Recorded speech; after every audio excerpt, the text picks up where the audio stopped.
From the Presidential Palace, Manila, Dateline Malacañang.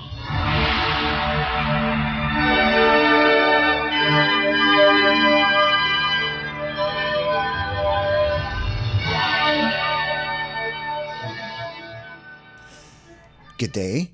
This is Dateline Malacañang. Philippine President Ferdinand R. Marcos Jr. on Friday flew to General Santos City in Mindanao to attend several activities. General Santos City is recognized as the center of the Philippine tuna industry, being home to 8 major tuna canneries, fish processors, and exporters. With approximately 200,000 workers dependent on this sector, the industry is a major contributor to local employment and national economic development. Based on the President's schedule, he will attend 5 activities in the tuna capital of the Philippines starting 7 o'clock in the morning.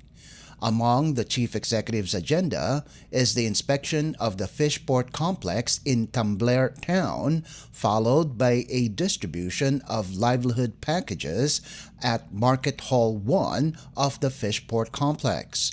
Also part of President Marcos's visit in General Santos City is an interaction and dialogue with fisherfolk and other stakeholders, which the President also did last Monday in Nueva Ecija province, wherein he had a dialogue with farmers. President Marcos will then tour and inspect the Century Pacific Agricultural Ventures Incorporated coconut plant, and lastly, inspect and survey the tuna facility of General Tuna Corporation. Dateline Malacañang. Philippine President Ferdinand R. Marcos Jr. on Thursday had a very good conversation with Prime Minister Mark Carney of Canada. This was shared by the President in a social media post where they discussed several aspects in cooperation between the Philippines and Canada. President Marcos said among the topics they discussed was strengthening and deepening cooperation in the fields of trade and defense. The two leaders also tackled maintaining peace in the region. The chief executive also thanked the Canadian leader for its swift assistance to the Filipino community in Vancouver when a man drove into a large crowd of people attending the Lapu-Lapu Day Festival, leaving 11 people dead and over 32 people injured. President Marcos is hopeful that relations between the two countries would further broaden for the benefit of its citizens. Dateline Malacañang. Philippine President Ferdinand R. Marcos Jr. on Thursday emphasized the importance of global interdependence to ensure countries' stability and development amid geopolitical challenges. During his meeting with the Philippines-Japan Economic Cooperation Committee, or PhilJEC, and the 14th Asian Business Summit, or ABS delegates at Malacañang Palace in Manila, the President said the nation's mutual reliance is currently being challenged because of the recent global developments. President Marcos said the Philippines has already learned its lesson when the world was grappling with the impacts of the COVID-19 pandemic. The chief executive said he is very happy to hold a dialogue with the PhilJEC and ABS delegates to discuss the global economy and its importance to sustain growth in regions and countries. The meeting was held as the Philippines is set to host this year's 14th ABS this month. PhilJEC, formerly known as the Philippine National Committee for Economic Cooperation with Japan, was established on November 16, 1973 to promote, strengthen, and expand trade, economic, scientific, technological advancements, exchange assistance to business endeavors in both the Philippines and Japan. Dateline Malacañang. Meanwhile, Malacañang will study the request of Department of the Interior and Local Government or DILG Secretary John Vic Remulla to be granted authority to suspend classes during typhoons. Remulla earlier said he would ask President Ferdinand R. Marcos Jr. for such authority, citing his experience as a longtime governor of Cavite and the need for timely announcements during tropical cyclones. Palace Press Officer Claire Castro, in a press briefing Thursday, said there is no official response to Remulla's proposal yet. She clarified that the current system of localized decision-making remains in place. Sa ngayon po ay wala pa pong opisyal na sagot ang ating Pangulo patungkol sa suggestion po ni Secretary John Vic Remulla. At ito po ay pag-aaralan dahil kung ito naman po ay makakabuti sa mas nakakarami, pag-aaralan po ito at magbibigay ng maaaring tugon ng Pangulo patungkol dyan. Pero as of the moment, kung ano yung nagiging sistema natin sa kasalukuyan, kung saan ang mga liderato ng mga ahensya ng LGU na siyang nagbibigay ng kanilang utos o order kung mayroong mga suspensyon ng klase, yung po muna mananatili. Currently, local chief executives can declare class suspensions in their localities. For broader or regional suspensions, the National Disaster Risk Reduction and Management Council, or NDRRMC, typically makes a recommendation to the palace. The Philippines' peak typhoon season is from July to October, with an average of 20 tropical cyclones hitting the country annually. Castro said the president has directed national agencies and local governments to step up preparations in anticipation of the typhoon season. Among the ongoing efforts is the cleanup of priority waterways, with 23 esteros in Metro Manila already identified. Castro said beneficiaries of the Department of Labor and Employment, or DOLE's Tupad program, will assist in the clearing operations.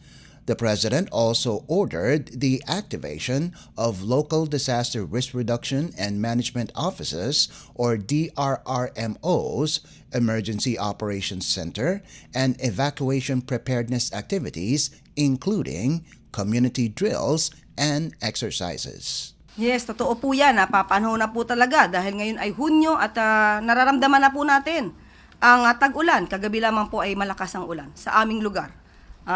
Sa inyo siguro ay malakas din ang ulan. Pinag-utos na po ng Pangulo na agaran po ang paglilinis ng mga drainage dahil ito po ay makakatulong po na maiwasan ang mabilis na pagbaha, lalo-lalo na po dito sa Metro Manila. Ayon nga po sa MMDA, meron na po sila na 23 priority esteros sa NCR gamit ang makabagong equipment o mga machinery para po ito malinis ng agaran, ito mga estero po. At maliban po dyan pinag-utos din po sa DOLE at saka sa DPWH. Bakit po? Dahil po maaasahan po natin yung mga tupad beneficiaries na tumulong sa paglilinis ng ating mga estero. At para naman po sa MMR, or rather MMDRRMC, kailangan po yung local disaster offices ay maging handa bilang first responders sa mga ganitong klaseng mga pagkakataon. At pinag-utos na rin po ng DILG na palakasin po ang disaster preparedness measures ng bawat lokal na pamahalaan.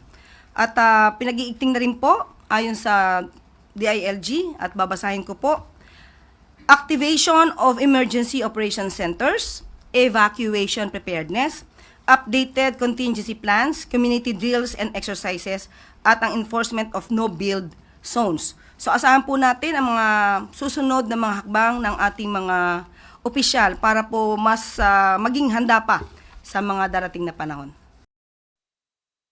In the meantime, Castro reminded the public to throw their garbage responsibly, as this may also be the reason for flooding in their area.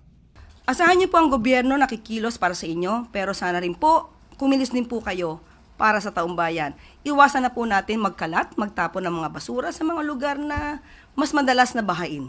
Minsan po tayo rin po ang nagiging dahilan kung bakit mabilis bumha sa ating lugar. So, maglinis po tayo. Huwag po nating itapon ng basura ng walang responsibilidad. Yun lang po. Sana po makatulong tayo sa bawat isa. That was Palace Press Officer Claire Castro. Dateline Malacañang. Meanwhile, Malacañang on Thursday warned rice traders against exploiting the government's 20 peso per kilogram of rice program to justify lowering their buying price of palay or unhusked rice, urging farmers to report any abusive practices to authorities.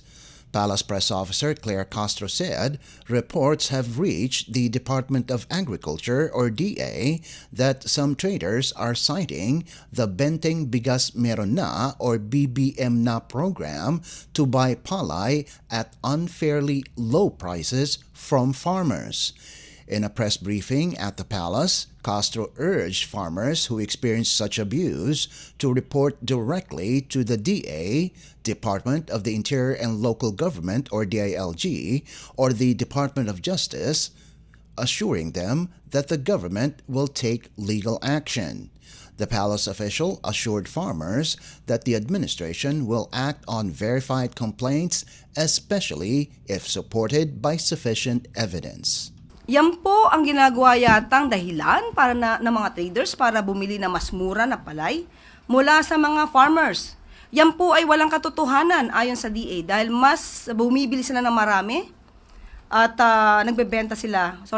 bumibili sila ng mas marami na palay na hindi makakaapekto sa presyo pagbili ng NFA sa mga farmers.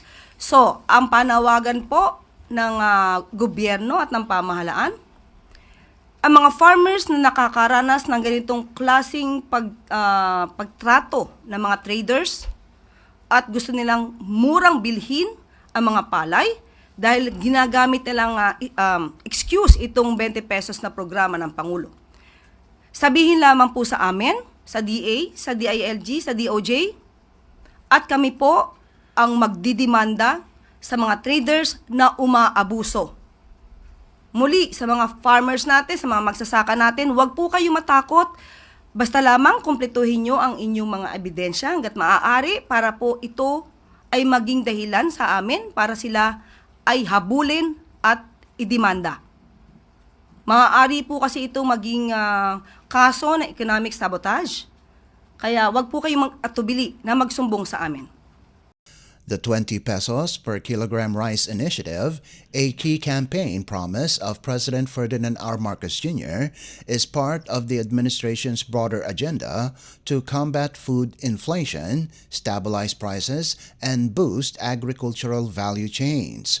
Under the program, eligible sectors such as senior citizens, persons with disabilities, solo parents, and 4-piece beneficiaries can buy subsidized rice through designated Kadiwa ng Pangulo outlets in Metro Manila, Central Luzon, Calabarzon, and Mimaropa.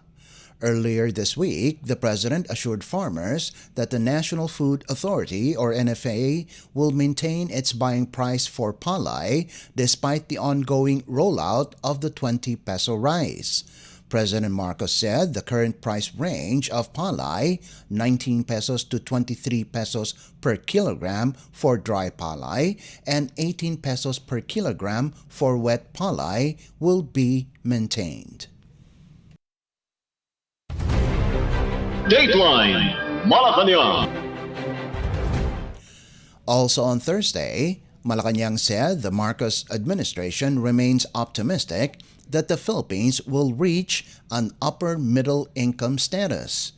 This comes after the World Bank's latest country classification retained the Philippines as a lower middle income economy, despite government projections to transition to upper middle income status this year. In a Malacañang press briefing, Palace Press Officer Claire Castro said there's good economic progress due to improving gross national income per capita starting 2024. Castro said the administration would continue working toward the target despite global headwinds. Okay, inaamin po natin sa ngayon ay hindi pa po natin natutulay ang papunta sa upper middle income status. Pero maganda naman po ang nagiging progreso ng ekonomiya dahil sa gumagandang gross national income per capita simula 2024. Pero muli, pag-iibayuhin pa rin po ng pamahalaan para po kung ano man ang ating ninanais ng Pangulo para po sa ating ekonomiya at para sa taong bayan, pipilitin po natin itong maabot. Kahit po siguro mayroon pang mga kondisyon globally sa mga nangyayari ngayon, dodoblehin pa rin po ang pagsisikap ng pamahalaan para po mas maabot natin ang ninanais na maitawid natin ito sa pagiging upper middle income status. The Philippine government had earlier set its sights on achieving upper middle income classification within President Ferdinand R. Marcos Jr.'s term. The World Bank's latest country classifications showed the Philippines posted a record gross national income or GNI per capita of $4,470 higher than the $4,230 GNI in the previous year. Despite the increase, the Philippines remains about $26 shy of the World Bank's $4,496 to $13,935 GNI per capita requirement to become an upper middle income country. Dateline Malacañang. Still on Thursday, Malacañang said no one will be spared in the investigation into the case of the disappearance of sabongeros or cockfight aficionados. This after Julie Dondon Patidongan, also known as Totoy, implicated business tycoon Charlie Atong Ang and actress Gretchen Barreto in the abduction and murder of over 100 sabongeros. Asked if President Ferdinand R. Marcos Jr. has a fresh directive following the latest revelation, Palace Press Officer Claire Castro said the case will be handled by the Department of Justice or DOJ and other law enforcement agencies. Castro nevertheless assured the public that the president would not take sides given that influential personalities were linked to the case of the missing sabongeros. Ito naman po ay trabaho po ng DOJ at ng ibang law enforcement agencies po natin. Sino man, anumang katayuan sa buhay, kung sila man ay personalidad na kinikilala, wala pong sisinuhin ang Pangulo at ang administrasyon. Kung may dapat na panugutan, dapat lamang pong maimbestigahan ng mabuti para mabigyan ng hustisya ang mga pamilya ng sinasabi nating missing sabongeros. Pressed if Patidongan could be considered as a state witness, Castro said it would depend on the evaluation of the DOJ. Castro said those who would be considered state witnesses must have the courage and determination to speak the truth. Depende po to sa makikita po ng DOJ, i-evaluate po ang testimony niya at kung sino pa yung ibang mga witnesses na pwedeng gawing state witness. Depende po yan sa kanilang katapangan, sa katotohanan na sasabihin nila at yung pagkakataon na mag-recant sila ng kanilang mga testimony. So dapat nandoon yung tapang at paninindigan na sabihin ng katotohanan. Ang denied the allegations and filed charges against Patidongan on Thursday morning for the latter's supposed attempt to extort 300 million pesos from him. Dateline Malacañang. Malacañang on Thursday said the Philippine government remains relentless in assisting affected Filipinos amid the conflict between Israel and Iran. In a press briefing, Palace Press Officer Claire Castro said around 8 distressed overseas Filipino workers or OFWs from Israel are expected to return home on Thursday evening. Castro said about 12 OFWs will depart Tel Aviv on July 4th, while 25 others will be back home on July 6th. According to the Department of Migrant Workers or DMW's data presented by Castro during the Palace press briefing, around 188 OFWs from Israel have also received financial assistance equivalent to $200, while 304 OFWs have been given hygiene kits and food packs. Sa kasalukuyan, yan po ang pinaka-update as of July 2025. Magkakaroon po muli ng repatriation. Batch 38-A, aasahan po na makabalik sa Pilipinas. Ito lang pong July 3, 8 OFWs. Batch 38B sa July 4, 13 OFWs. At Batch 39 sa July 6, 25 OFWs. Tandaan po natin, nagkaroon na po tayo ng 26 na na-repatriate na mga kababayan natin. At ang 195 ay nagkakaroon pa po ng pagdadalawang isip kung sila po ay babalik sa Pilipinas. Pero tandaan po natin, nakita po natin sa ating screen, pati po ang pagtulong sa ating mga kababayan ay makikita po. Kaya po ang sinasabi na walang ginagawa at walang plano ang pamahalaan patungkol sa ating mga kababayan in relation to the Israel-Iran conflict, iyan po ay isang malaking kasinungalingan. While the Department of Foreign Affairs or DFA has downgraded the alert level in Israel to alert level 2, monitoring and assistance remain in place for OFWs who want to be repatriated. Around 373 of the nearly 30,000 OFWs in Israel have expressed interest in returning home since June 23rd. To date, around 26 OFWs have already been repatriated. Dateline Malacañang. And finally, Malacañang on Thursday said Philippine President Ferdinand R. Marcos Jr. will support the proposal to regulate the use of social media platforms among minors if it takes a toll on their mental health.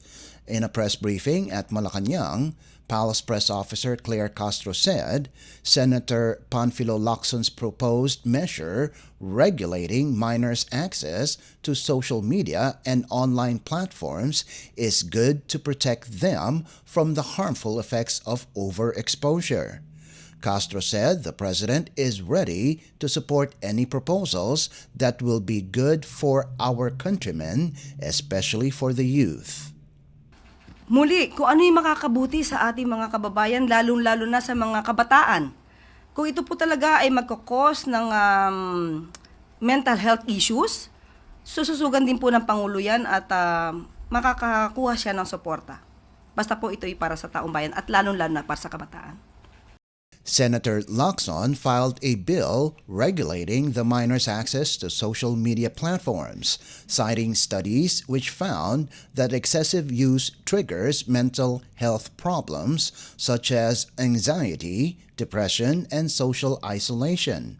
According to the Council for the Welfare of Children's report, 1 in every 3 children in the Philippines aged 0 to 18 uses the internet. The National ICT Household Survey revealed that 60% of children aged 10 to 17 not only have internet access but are also active users.